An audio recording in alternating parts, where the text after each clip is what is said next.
Have you ever felt invisible? Have you ever poured your soul into someone else's dream only to be cast aside when they decided you were no longer useful? This is the story of Ella, a woman who gave everything to her husband, Ethan, her ideas, her support, her very identity.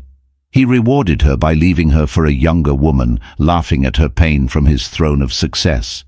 But he made one fatal mistake. He underestimated her. Tonight, at the biggest gala of the year, Ethan stands beside his mistress, basking in glory. He has no idea his world is about to be shattered, because the ghost of his past is about to walk through those doors, and she's not wearing rags. She's wearing diamonds. Stay with us for a story of betrayal, redemption, and the breathtaking power of a woman reclaiming her worth. The ballroom of the St. Regis was a galaxy of manufactured stars, light from the crystal chandeliers, each the size of a small carriage, fractured and scattered across a sea of tailored tuxedos and jewel-toned gowns. The air, thick with the scent of lilies and expensive champagne, hummed with the curated murmur of New York's elite. At the very center of this universe, holding court, was Ethan June. He was a man sculpted by success. His suit, a bespoke Tom Ford, fit his broad shoulders like a second skin. His smile, a practiced flash of white, was his most valuable asset, capable of disarming investors and charming senators in a single fluid motion. On his arm, clinging with a delicate possessiveness, was Chloe Sterling. She was his new masterpiece, a decade younger than his ex-wife, with hair the color of spun gold and a laugh that tinkled like ice in a crystal glass. "Ethan, darling," a portly real estate mogul clapped him on the shoulder, his voice booming. "The June Foundation Gala gets bigger every year. You've truly outdone yourself." Ethan's smile widened. "We do what we can, Marcus. It's all about giving back." He squeezed Chloe's hand, a public gesture of ownership. And, of course, having the right inspiration. Chloe blushed, a perfect, calculated display of feminine modesty that made the older men in the circle coo. They were a tableau of triumph. From his vantage point, Ethan could see it all, the culmination of his life's work. He had shed the dead weight of his past, a quiet, unassuming marriage to a woman who, in his mind, had become as comfortable and unexciting as an old cardigan. Ella. Even her name felt plain in his mouth now. He had traded her for this, for Chloe's vibrant youth, for the envious glances of his peers, for the undeniable feeling that he had, in every conceivable way, won. He leaned in, his lips brushing Chloe's ear. "See that man over there? The one by the bar trying to look important? He begged me for a meeting last week. I had my assistant cancel twice just for fun." Chloe giggled, her eyes alight with the shared cruelty that formed the bedrock of their relationship. "You're terrible," she whispered, but her grip on his arm tightened in admiration. This was power, and she was attached to it. His arrogance was the very thing that had drawn her in. It was a promise of a life insulated from failure. The auction was about to begin, the pinnacle of the evening. Ethan was set to make the opening remarks. He felt a familiar surge of adrenaline, the thrill of commanding a room's attention. He was a king in his castle, every brick laid with his own ambition. He had built this empire, and the woman who had helped him lay the foundation was a distant, faded memory. He hadn't seen Ella in the 2 years since the divorce was finalized. He'd heard through the grapevine that she'd moved out of the city, probably back to some quiet suburban town to lick her wounds. He imagined her in a small, sad apartment, watching television while he was here, living the life she could only have dreamed of. The thought brought a smirk to his lips. As the master of ceremonies began to introduce him, a strange hush fell over the room. It wasn't a sudden silence, but a slow, creeping wave of quiet that started near the grand arched entrance and rolled inward. Conversations faltered, heads turned. The gravitational pull of the room was shifting away from him. Ethan felt a prickle of annoyance. Who would dare steal his moment? He followed the collective gaze, his eyes scanning the crowd. And then he saw her. It was like watching a ghost materialize from smoke. She stood framed in the doorway, a figure of impossible poise and stillness. At first, his brain refused to process the image. The woman was familiar, but the presence was utterly foreign. She wore a gown that seemed to be spun from liquid moonlight, a sheath of silvery silk so densely embroidered with diamonds that it didn't just reflect the light, it seemed to breathe it. The dress was a weapon, a declaration. But it wasn't the gown that held the room captive. It was the woman wearing it. Her mousy brown hair, which she used to wear in a sensible, apologetic bun, was now a cascade of rich, dark chocolate waves that fell over one shoulder. Her face, once soft and prone to anxious blushing, was now defined by a quiet, unshakable confidence. She met the stares of the astonished crowd, not with fear, but with a serene, almost regal calm. Her eyes, the same soft grey eyes he had once looked into every morning, swept the room, and for a fleeting, heart-stopping moment, they met his. There was no pain in them, no anger, no longing. There was nothing. It was the calm, detached gaze of a stranger. A low murmur rippled through the gala. "Is that—" "My God, it's Ella Lim." The name sounded different now. Not Ella June, Ethan's wife, but something solid, independent. Beside him, Chloe's grip turned into a panicked claw. "Ethan, who is that?" she hissed, her voice losing its musical quality, replaced by a raw edge of insecurity. Ethan couldn't answer. His throat was dry. The practiced smile was frozen on his face, a grotesque mask. The laughter he had shared with Chloe just moments before now felt like a shard of glass in his gut. The king was still in his castle, but the ground beneath his throne had just begun to tremble. The ghost of his past had returned, not as a sad, forgotten memory, but as a queen arriving to claim a kingdom he never knew existed. The divorce had been a quiet, sterile affair, conducted in the hushed, wood-panelled offices of Ethan's lawyers. Ella remembered the scent of lemon polish and old paper, the way the leather chair stuck to the back of her legs. Ethan hadn't attended the final signing. He'd sent his regards via his attorney, a man with a sympathetically furrowed brow and eyes as cold as a morgue slab. Ethan was, the lawyer explained, closing a multi-million-dollar merger. He was too busy building his future to be bothered with dismantling his past. That was the story of their 15-year marriage. He built, she maintained. She was the architect of the silence that allowed him to thrive. She managed the home, a sprawling pre-war apartment on Park Avenue, ensuring it was a sanctuary of perfect order. She managed their social calendar, remembering the birthdays of his clients' wives and the allergies of their children. She managed his ego, absorbing his daily frustrations and reflecting back a vision of the brilliant, infallible man he wanted to be. Her own dreams had been packed away like old sweaters, relegated to a dusty corner of her mind. She had a degree in computational linguistics, a passion for patterns and data that had once burned brightly. Early in their marriage, she'd tried to share her ideas with him. One evening, over dinner, she'd excitedly sketched out a concept on a napkin, an algorithm that could analyze sentiment and emotional nuance in online text, predicting user behavior. She called it a digital aura. Ethan had listened with a patient, condescending smile. "That's sweet, Elle," he'd said, patting her hand. "A little hobby to keep you busy. But leave the business to me, okay? It's a shark tank out there." He'd crumpled the napkin and used it to wipe a drop of wine from the table. The gesture was so casual, so dismissive, it had broken something deep inside her. She never spoke of her little hobbies again. The discovery of the affair was just as quiet, just as dismissive.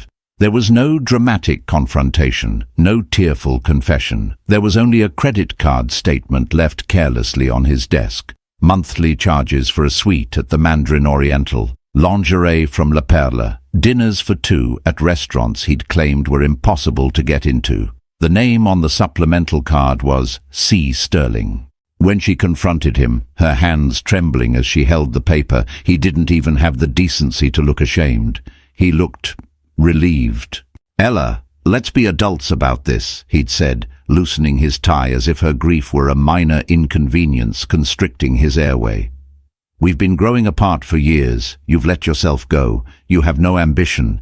I need a partner who is my equal, who shines." Shines. The word had echoed in her head for months. She had spent her life making sure the spotlight was perfectly angled on him, and he had left her because she wasn't standing in it with him. The power imbalance had been absolute.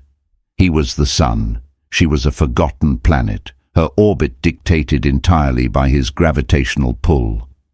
During the divorce settlement, he was generous in a way that felt like a final insult, giving her enough money to be comfortable, to disappear quietly and not cause a fuss.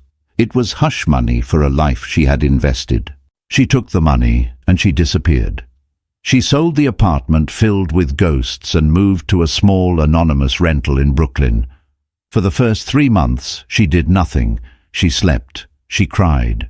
She walked through Prospect Park for hours, feeling as grey and formless as the winter sky. She was hollowed out, a structure whose entire foundation had been ripped away. Ethan's parting words, "You have no ambition," became her mantra of self-loathing. The change came not as a lightning bolt, but as a slow, creeping dawn. It began with the crumpled napkin. The memory of it surfaced one morning as she stared at her laptop. His dismissal, her idea. The world had changed since that dinner. Social media was no longer a novelty, it was the fabric of modern communication. Her concept of a digital aura was no longer a hobby. It was a billion-dollar idea. Fueled by a cold, quiet fury she'd never known she possessed, she started to work. She resurrected her old textbooks, devoured research papers, and taught herself new coding languages. The complex algorithms and data structures that had once been her passion now became her obsession. She worked 18-hour days, fueled by black coffee and the burning need to prove him wrong. No, that wasn't right. It started as being about him, but slowly it became about her. It was about proving to the quiet, accommodating woman she had been that a formidable mind had been lying dormant within. She named her nascent company Aura. She used the settlement money, his hush money, as her seed capital. The irony was not lost on her. She hired 2 brilliant young coders, grad students from NYU who saw the genius in her vision, not the timid ex-wife she was trying to shed. They worked out of her small apartment, the walls covered in whiteboards filled with complex equations. For 2 years, while Ethan was gracing the covers of business magazines and parading Chloe at society events, Ella was building. She was in the trenches of code, debugging, refining, and creating. Aura became a sophisticated AI platform that could provide corporations with unparalleled insights into market trends, brand perception, and consumer sentiment. It was revolutionary. 6 months ago, she'd secured her first round of major venture capital funding. The investors, titans of Silicon Valley, hadn't seen a mousy, divorced woman. They had seen a brilliant founder with a product that was going to change the face of digital marketing. The company's valuation was astronomical. Buying the ticket to the June Foundation Gala had been an impulse.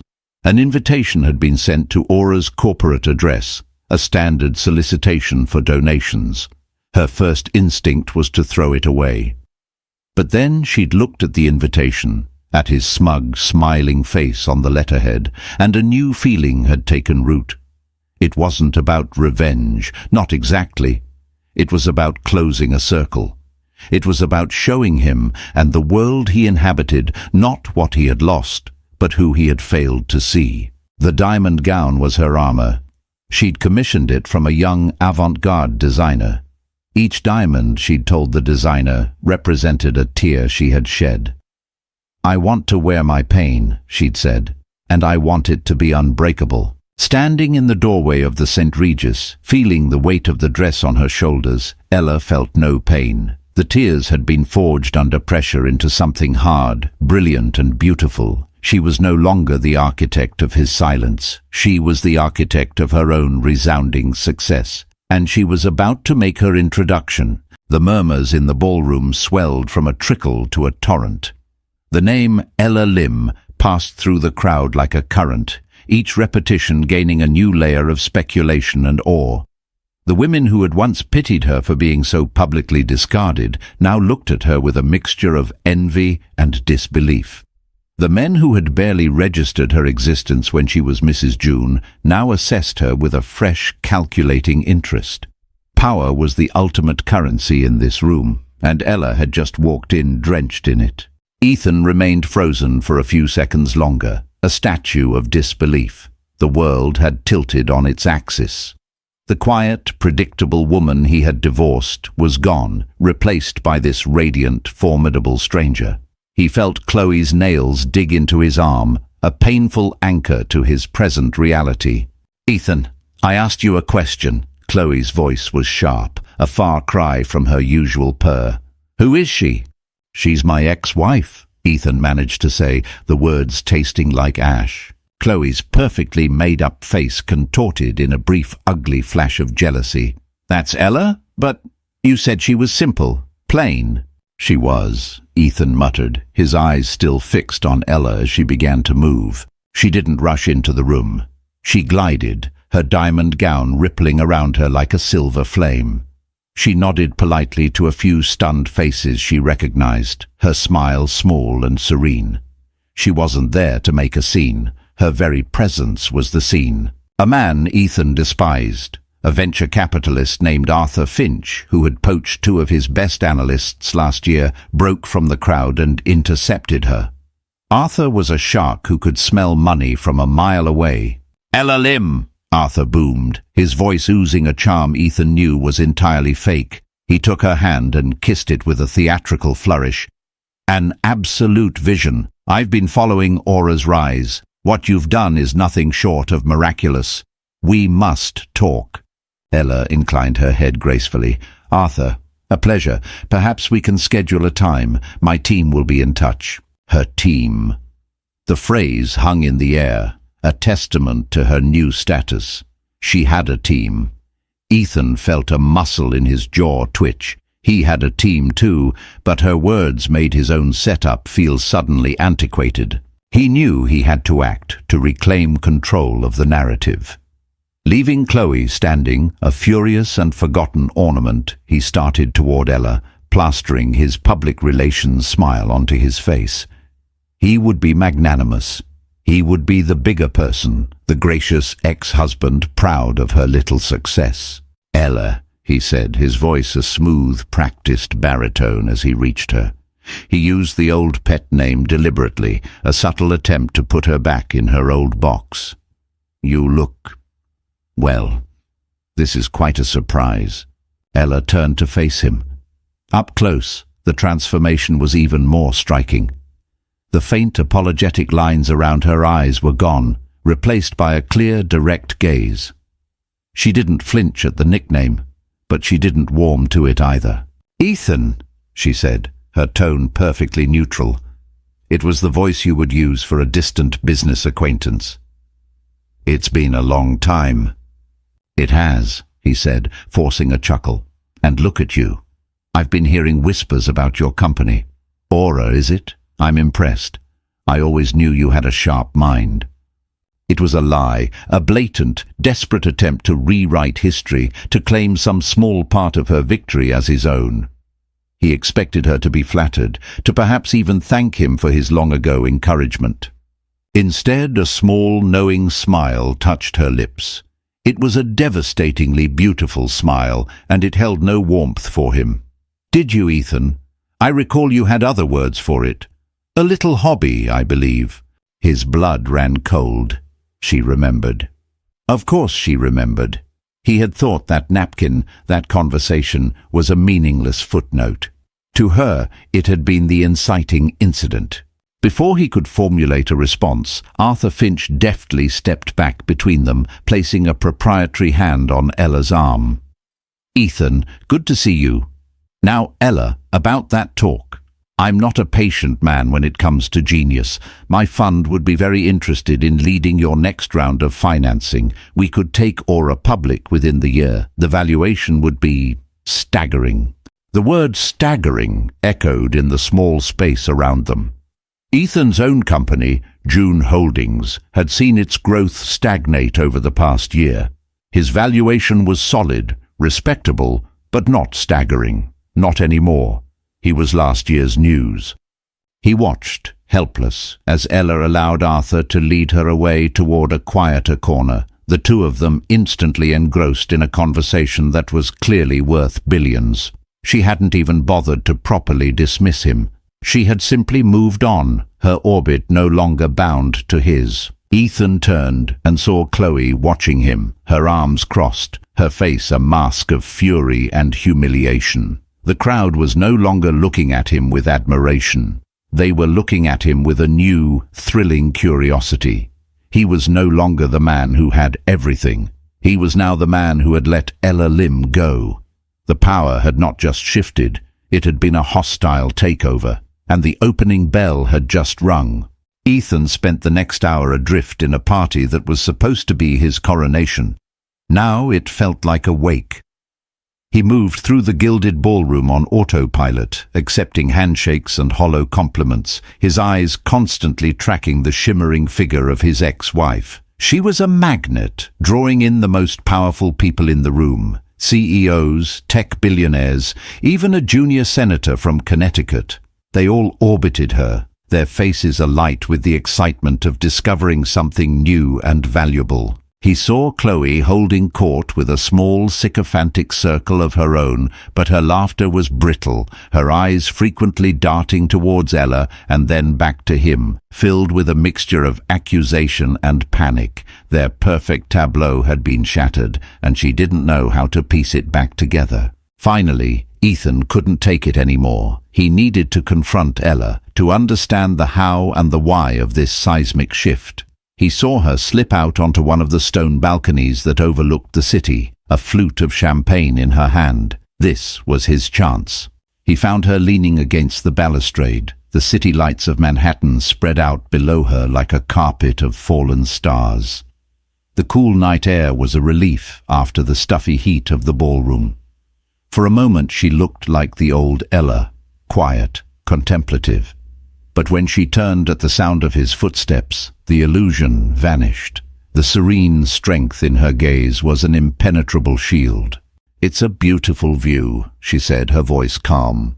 She wasn't surprised to see him. It was as if she'd been expecting him. "Ella, we need to talk," he began, stepping closer, trying to reclaim some of their old intimacy. "I believe my name is Ella," she corrected him gently, but with the firmness of a closing door. "And I'm not sure we have anything left to talk about, Ethan." "Don't do this," he said, his voice dropping, taking on a tone of pained sincerity that had always worked on her in the past. "Don't pretend we're strangers. 15 years. That has to count for something." "Oh, it counts for a great deal," she said, taking a slow sip of her champagne. "It counts for the foundation of my company. So, in a way, I suppose I should thank you." He flinched. "What is this, Ella? Some kind of grand revenge scheme? You build a company, you put on a dazzling dress, all to come here and humiliate me." He wanted her to say yes. He needed this to be about him. If it was about him, he still had some measure of control. She looked at him, and for the first time he saw a flicker of something other than calm in her eyes. It wasn't anger. It was pity. "You still think the world revolves around you, don't you?" she said softly. "This isn't about you, Ethan. Not anymore. My success wasn't built to spite you. It was built to save myself. You were just the catalyst." The word stung more than any insult. He wasn't the villain of her story. He was just a minor plot point, an obstacle she had overcome on her way to something greater. "I don't believe you," he scoffed, a desperate bravado creeping into his voice. "That idea, aura, you talked about it once. Years ago, I helped you with it." Her laugh was a quiet, breathy sound, but it cut him to the bone. "Helped me? Ethan, you crumpled up my life's work and used it as a coaster. You called my passion a hobby. The only thing you helped me do was realize that I could never build anything of value while I was living in your shadow." The truth of her words hit him with the force of a physical blow. He remembered that night, the napkin, his casual, thoughtless dismissal. He hadn't just crushed an idea, he had crushed a part of her spirit. And from those ashes, this phoenix had risen. "The core of Aura's predictive algorithm," she continued, her voice level and precise, "the part that has every investor from New York to Silicon Valley in a frenzy, is based on the exact mathematical principles I tried to explain to you that night. You weren't just ignoring a hobby, Ethan. You were ignoring a gold mine. Because you couldn't stand the thought of me, your quiet little wife, having an idea that was bigger than your own." He had no response. She had laid the facts out like a coroner presenting evidence. He was guilty. Guilty of arrogance, of blindness, of a profound and catastrophic failure of imagination. He had been sitting on a treasure chest and had thrown it away because he was too obsessed with the shine of his own reflection. He started, but no words came. What could he say? "I'm sorry. I was wrong." The apologies felt pathetic, inadequate. He had valued her as a supportive accessory, blind to the fact that her mind was a far greater asset than his entire portfolio. He had traded a diamond mine for a piece of glitter. "Enjoy your party, Ethan," she said, placing her empty champagne flute on a small table. "You built it after all." With that, she turned and walked back into the ballroom, her diamond gown catching the light one last time before she was swallowed by the crowd. Ethan was left alone on the balcony, the cold night air doing nothing to cool the sudden burning shame that consumed him. He had traded in a currency of brilliance and innovation for the cheap, fleeting currency of youth and adoration. And in the merciless light of this evening, he was finally beginning to understand just how bankrupt he truly was. Returning to the ballroom was like re-entering a dream that had turned into a nightmare. The music, the laughter, the clinking glasses, it all sounded discordant and mocking to Ethan's ears. His face felt stiff, the charming host's smile now a painful rictus. He saw Ella across the room, surrounded by a new circle of admirers.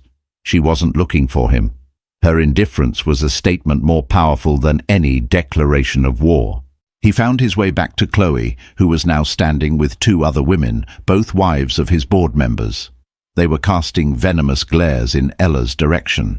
"I can't believe the nerve," one of them, a woman named Beatrice with a surgically tightened face, was saying. "To show up here dressed like that. It's so desperate."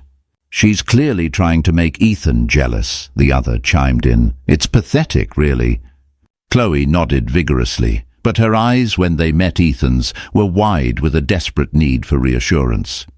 "Isn't it, darling? So terribly sad."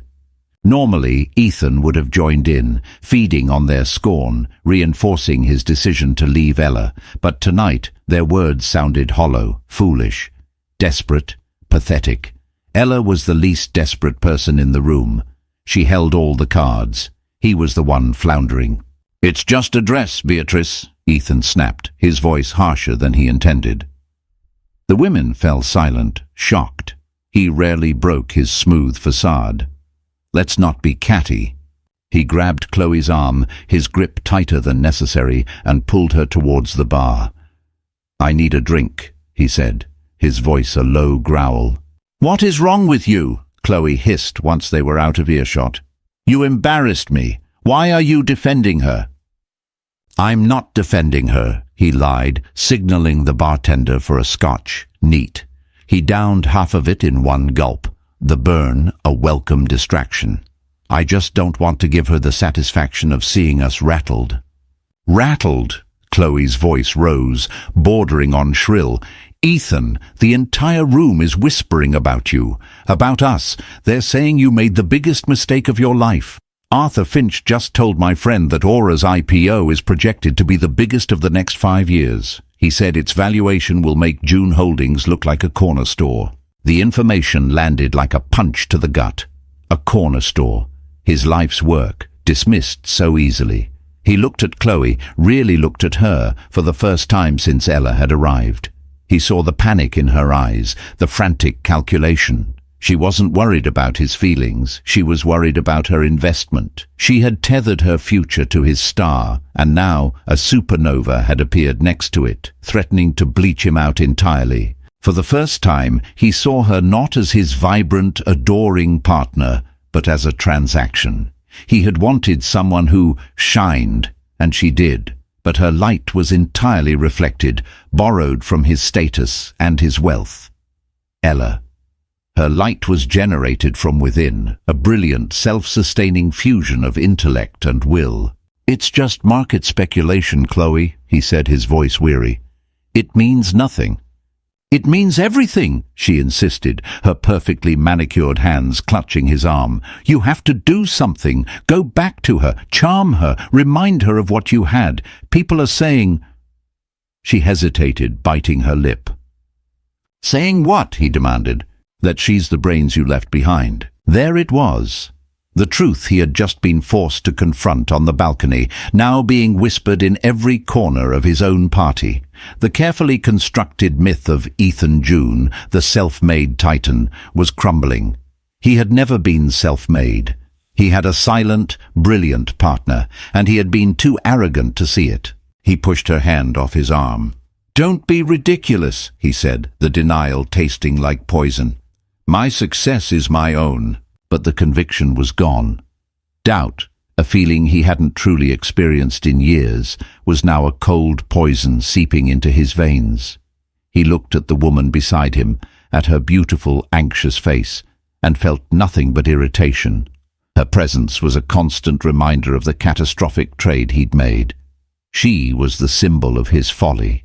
"I need some air," he said, turning his back on her and striding away, leaving her standing alone at the bar. He didn't care that he was abandoning her, that he was breaking the cardinal rule of their social circle. The facade was cracking, and he no longer had the energy to hold it together.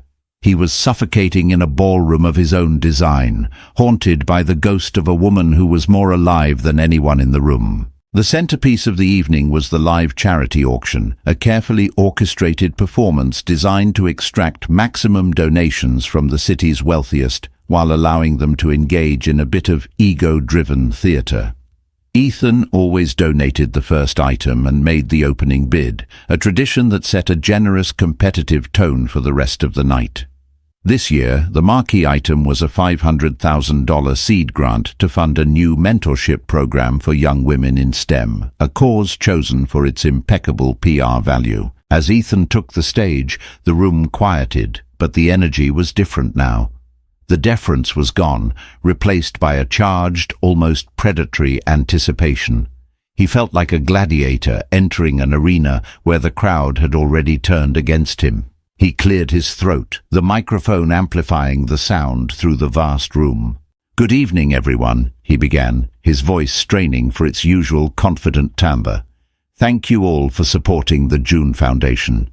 Tonight we have the opportunity to make a real difference. We begin with a cause very close to my heart, empowering the next generation of female leaders in technology and science." A polite, scattered applause rippled through the room. Ethan's eyes instinctively found Ella. She was standing near the front, her expression unreadable. "To start things off," Ethan announced, "I will pledge the first $100,000. The auctioneer, a slick professional named Charles, took over. $100,000 from our generous host, a magnificent start. Do I hear 150? 150,000? A hand went up in the back. 150 it is. Do I hear 200? Another bidder nodded. 200, a fantastic cause, ladies and gentlemen. Ethan felt a sliver of his composure return. The auction was proceeding as planned. He would win the grant, of course. He always did. It was part of the show. 300,000, a voice called out. Ethan recognized it as Marcus, the real estate mogul. Marcus shot him a supportive wink.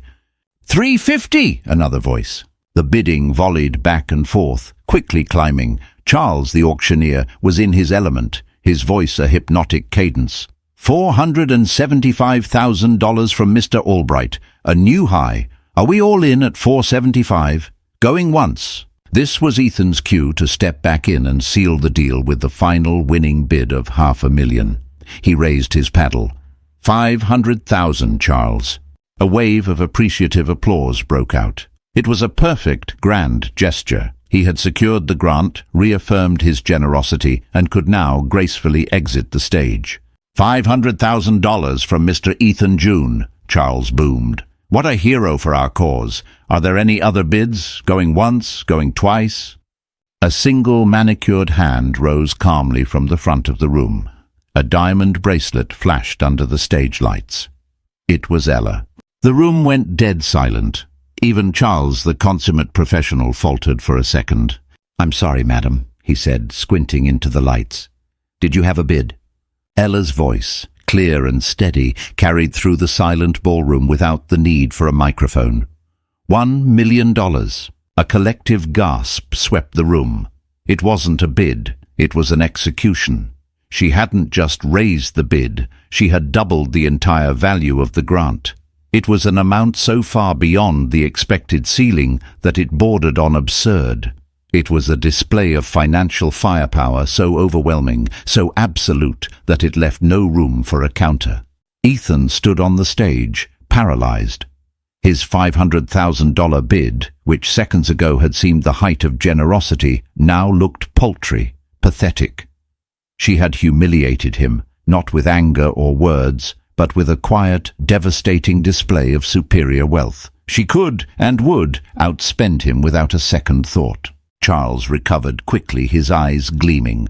$1 million! $1 million from Ms. Ella Lim. Do I hear 1.1? Mr. June? All eyes turned to Ethan.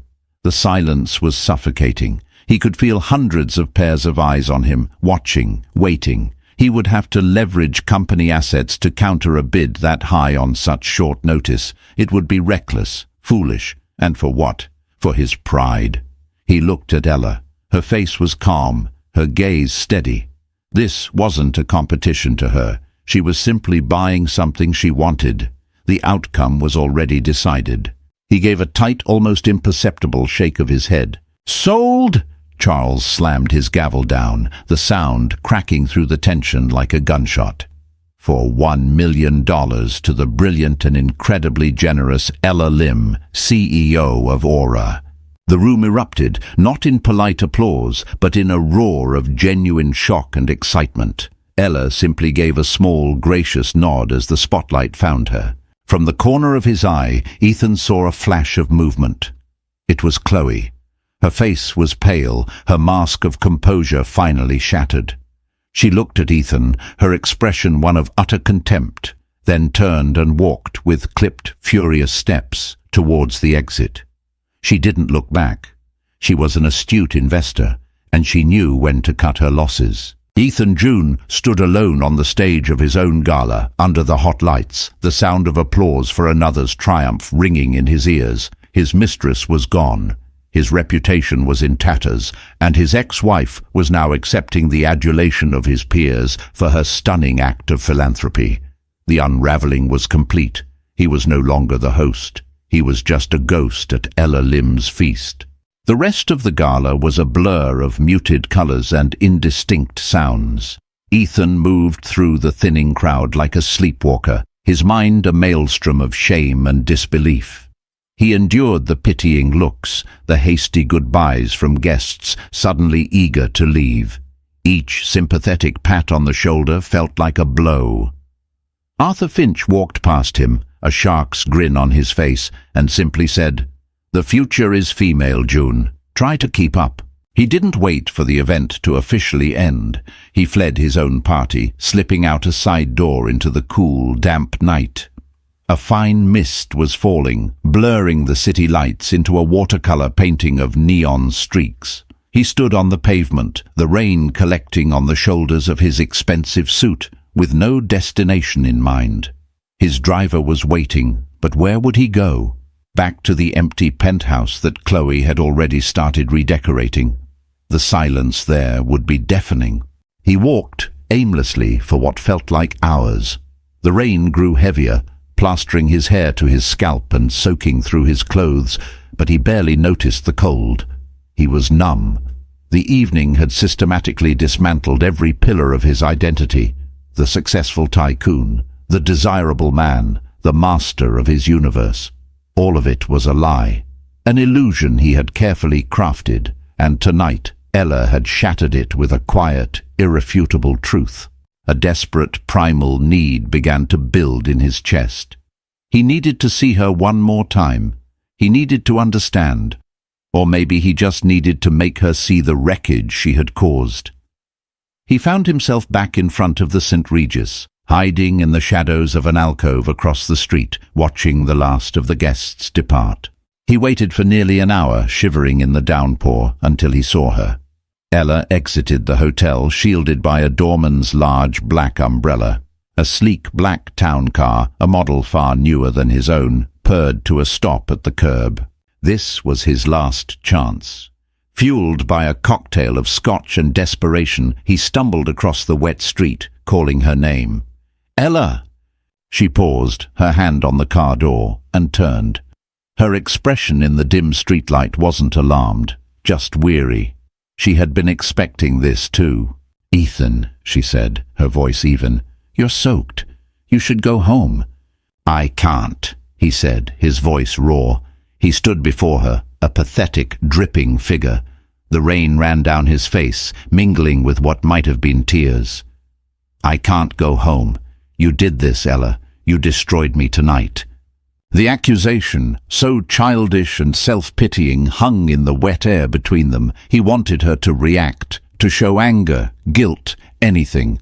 She looked at him, her grey eyes searching his face. "No, Ethan," she said, her voice soft but firm. "I didn't destroy you. Your own choices did. Tonight wasn't about destroying you.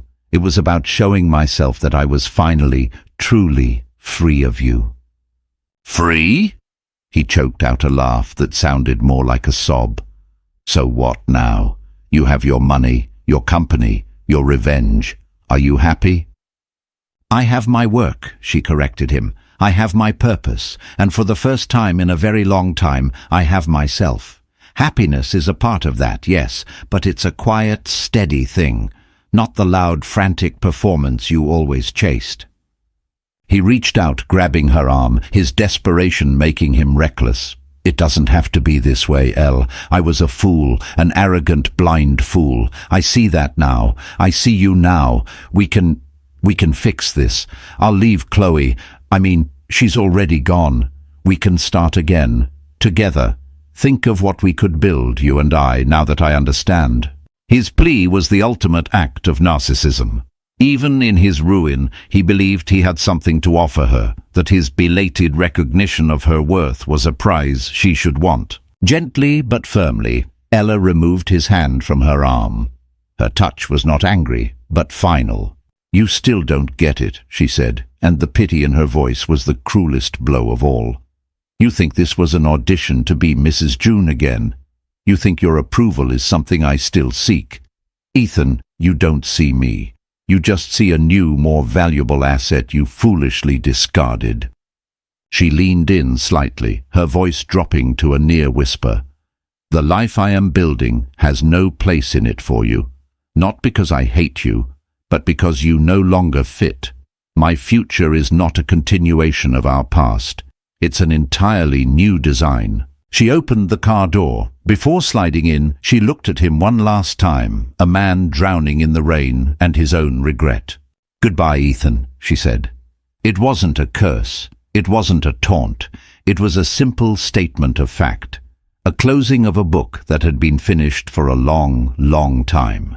The car door clicked shut, a sound of absolute finality. He watched the taillights recede down the glittering rain-slicked street until they disappeared.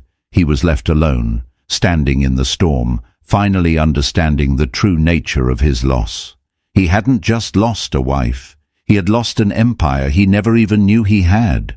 3 months later, the view from Ella's office was crystalline. The winter sky over Manhattan was a sharp, brilliant blue, and the city below hummed with a crisp, purposeful energy that matched her own. Her office, which took up the entire top floor of a sleek new skyscraper in Hudson Yards, was a minimalist space of glass, steel, and light. There were no pictures of the past on her desk, only blueprints for the future. The gala felt like a lifetime ago. The story of her million-dollar bid and Ethan's public humiliation had become a piece of New York folklore, whispered at dinner parties and dissected in gossip columns. She had ignored all of it. The event had served its purpose. It had been a line drawn in the sand, a final definitive statement that the old Ella was gone. Her focus was Aura. The company was thriving beyond even her most optimistic projections.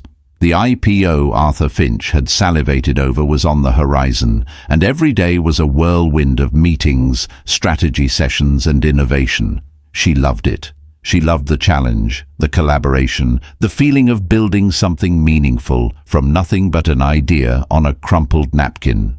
There was a soft knock on her door. "Come in," she called out. A young woman, a junior data scientist named Maya, entered timidly, clutching a tablet. "Ms. Lim, I'm sorry to bother you, but I think I found an anomaly in the sentiment analysis for the new pharma client. It could be a bug, but it could also be a new behavioral pattern. I wasn't sure if I should flag it."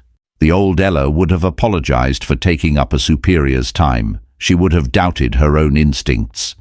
Ella saw that familiar flicker of uncertainty in Maya's eyes and felt a surge of protectiveness. "You should always flag it, Maya," Ella said, her voice warm. She gestured to the chair opposite her desk. "Don't apologize. Show me. Walk me through your thinking." For the next 20 minutes, Ella listened intently as Maya explained her discovery.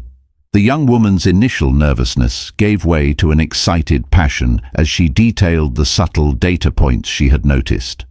The idea was brilliant, a fresh perspective that Ella herself had overlooked. "This isn't a bug, Maya," Ella said when she finished, a genuine smile on her face. "This is a breakthrough. This could be the basis for a whole new feature. I want you to lead a small team to explore this. Whatever resources you need, you'll have them." Maya's eyes widened, shining with a mixture of shock and joy. "Me? Lead a team? But I'm just—" "You're just the person who saw something no one else did," Ella finished for her. "That's not a title, Maya. That's a talent. Don't ever diminish it." As the ecstatic young scientist left her office, Ella felt a profound sense of peace. This was her redemption. It wasn't about a man or a dress or a public victory. It was about this: creating a place where good ideas were heard, where talent was nurtured, where a person's worth wasn't dictated by their confidence but by their contribution. She was giving Maya the support and validation she herself had been denied for so long. Later that afternoon, a news alert pinged on her computer screen. It was from the Wall Street Journal. The headline read, "June holdings to be acquired in hostile takeover following debt crisis." She clicked the link and read the short article. After the gala, several key investors had pulled their funding from Ethan's company. His desperate attempts to secure new capital had failed. Weighed down by debt and a damaged reputation, the company had become a prime target. It was being sold for parts, its assets absorbed by a larger, more aggressive competitor. Ethan June, the man on the cover of magazines, was finished. Ella read the words and felt a quiet melancholy. There was no triumphant surge of victory, no satisfying sting of revenge. There was only a hollow echo of a life that was no longer hers. She felt a brief, detached sadness, not for the man who had hurt her, but for the 15 years she had spent believing his world was the only one that mattered. He wasn't a monster. He was just a man, fatally flawed and blinded by his own reflection, and he had now become a footnote in his own story. She closed the browser window, the news already fading from her mind. It was part of a past she no longer inhabited. She stood and walked to the vast glass wall of her office. She looked out at the city, at the endless river of lights and possibilities. She was not Ethan June's ex-wife. She was not the woman in the diamond gown. She was Ella Lim, the founder and CEO of Aura. She was an architect, a leader, a mentor. She had taken the shattered pieces of her old life and built a new one, not on the ashes of revenge, but on the solid foundation of her own brilliance and resilience. The sun was setting, painting the sky in hues of orange and gold, and Ella watched it, her heart full, ready for the dawn of another day. Ella's story is a powerful reminder that our deepest wounds can often become our greatest strengths. She didn't just get revenge, she got redemption by rediscovering the person she was meant to be all along. Her triumph wasn't just in a diamond gown at a party, but in the quiet confidence of her boardroom, in lifting up others, and in finally building a life on her own terms. What did you think of Ella's journey? Do you believe her greatest victory was public or private? Let us know your thoughts in the comments below. We love hearing from you. If this story touched your heart, please give this video a like and share it with someone who might need a reminder of their own inner strength. And for more emotional and empowering stories like this one, make sure you hit that subscribe button and turn on notifications so you never miss an update. Thank you for watching.